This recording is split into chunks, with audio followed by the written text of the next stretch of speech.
Good morning, everyone. Today, I'll be presenting my paper on factors influencing Cornell-Hayes post-collagen cross-linking in keratoconus treatment. This is my financial disclosure. So, as we all know, keratoconus is a progressive condition which presents with corneal protrusion and thinning, which results in irregular myopic astigmatism. It is usually bilateral but asymmetric, presenting mostly at around second to third decade. For mild to moderate cases, we often opt for corneal collagen cross-linking using riboflavin and UVA light. The most common complication post this procedure is corneal haze formation, which leads to increased backward scattering of light, increased corneal densitometry values, and that results in temporary suboptimal visual acuity. So about corneal haze post cross-linking, it can be assessed qualitatively using slit lamp biomicroscope, confocal microscopy, as well as anterior segment ASO setting. Quantitatively, it can be checked using Scheimpflug photography. In many studies, they have checked using in vivo confocal microscopy that reveal that there is increased density of the extracellular fibrillar matrix, as well as reduced density of anterior keratocytes, which becomes hyper-reflective in the treated zone. Using Pentacam, we have also analyzed the corneal densitometry that automatically locates the corneal apex, which analyze an area around the diameter of 12 mm, and it further subdivides it into 4 zones, which are central 2 mm, 2 to 6 mm, 6 to 10 mm, and 10 to 12 mm respectively. The output is being measured in terms of grayscale units, which tells the minimum light scatter and label it as 0, which indicates maximum transparency, and maximum light scatter, which is labeled as 100, which indicates minimum transparency. So the objectives were, the primary objective was to determine the factors influencing corneal haze formation following collagen cross-linking procedure, and to address the association of pachymetry, keratometry, and their changes with corneal haze formation. The secondary objective was to analyze the relationship between corneal haze and visual outcome. So it was a prospective observational study done for 12 months on 84 keratogonic eyes.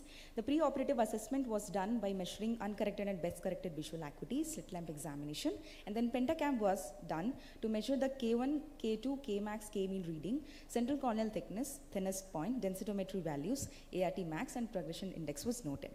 Post cross-linking procedures, again visual acuity was measured, and then slit lamp biomicroscopy examination was done to measure the corneal haze, and grading was done. Subsequently, follow-up visit was done on 1st, 3rd, 6th, and 12th month, and all the factors were reassessed and documented respectively.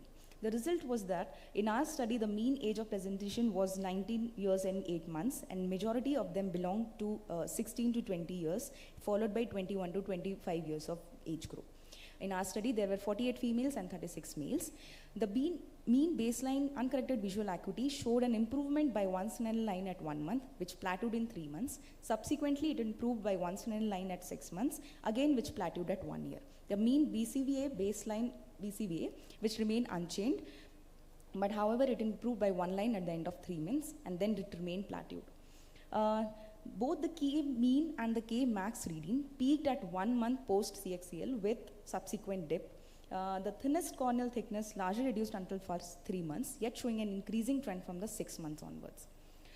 Based on the slit lamp grading of corneal haze, at 1 month, nearly almost 98% of our patients had grade 1 haze that remained relatively stable at 3 months and by 6 months. At the end of 1 year, nearly 53% had complete resolution of haze. About ART max, at 1 month, the median ART max decreased from 116, which when compared with the baseline value of 174. At 3 months, it further decreased to 101. At 6 months and 12 months, it's progressively increased to median value of 120 and 137 respectively, and all these changes were statistically significant, with a p-value of less than 0.01%. So coming to the baseline densitometry values, when seen in anterior layer, significant changes were seen in subsequent follow-ups. When the baseline densitometry values of central layer was calculated, in every visit, change was seen in every zone except for that 6 to 10 mm zone. When we talk about the posterior layer, when we compare the baseline densitometry values, changes were significant in every follow-up in every zone except in 6 months and 1 year, that too in 6 to 10 mm zone. So the K-mean and K-max reading has similar pattern that peaked at 1 month and post subsequent CXL dip In contrast to other studies, our studies show a significant change in densitometry values, especially in the anterior layer of cornea that peaked at 1 month. So based on the existing literature, the most common influencing factor listed for the development of haze include pre-op Kmax, pre-op K-mean, and pre-op thinnest corneal thickness and young age of the patient. Also in our study, pre-op ART max had statistically significant association.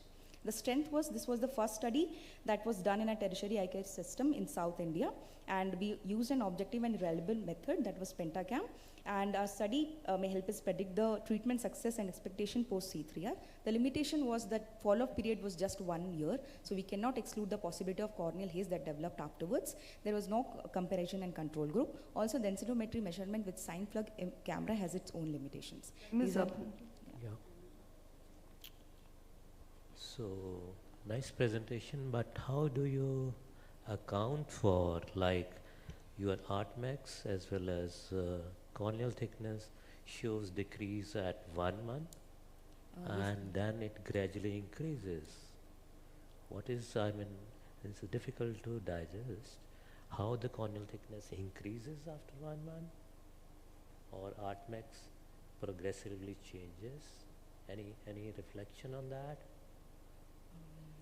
Have you compared your corneal thickness on Pentacam compared to other methods like ultrasonic or anterior segment OCT? No sir, we just use the Pentacam. So, because if you do that, Pentacam gives false low tachymetry because of the line of demarcation. Yes, sir. That is the main reason for getting a false low.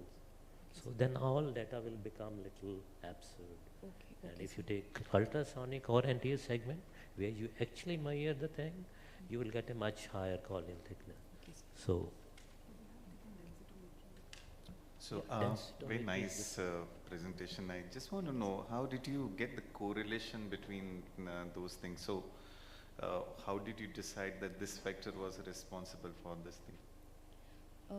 So using significant like statistical analysis, we came to, we checked that in patients who had a higher pre-op K-mean value, in those patients corneal haze was seen more.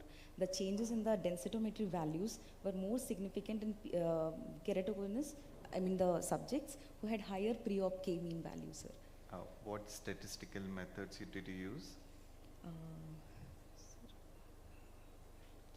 Sure, you should know about it because it's every really method has an Yeah. issue that how do you decide about the correlation between two findings, right? Next time you should know about statistics because that's very important. Yeah, definitely, sir. Thank you. So for me, the main thing, Garima, is that although the title said factors influencing corneal haze, Yes, ma'am. but all your results only showed how the densitometry uniformly decreases, meaning the haze reduces with time. And in most of the results, though, I mean, it's possible that I must have missed if you presented it, I never saw a single slide showing that these are the factors and this is how it influences the collagen cross-linking haze, post-CXL haze. And then as Dr. Himanshu asked you about the association, coming up with which statistical method you used to show the association. So in the end, in the discussion you mentioned about the artmax, but in your results tables I didn't see any other factor or even artmax being correlated. Maybe I missed it.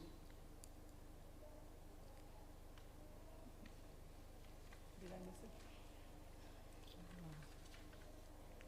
So either that, you can change the title because you're not talking about the factors influencing the corneal haze, Okay. but you studied the densitometry of corneal haze across time for patients who, that's also fine. But the title, if you're saying factors influencing, then we expect to see that in your presentation. Okay. So it's misleading otherwise. Yeah, thank you.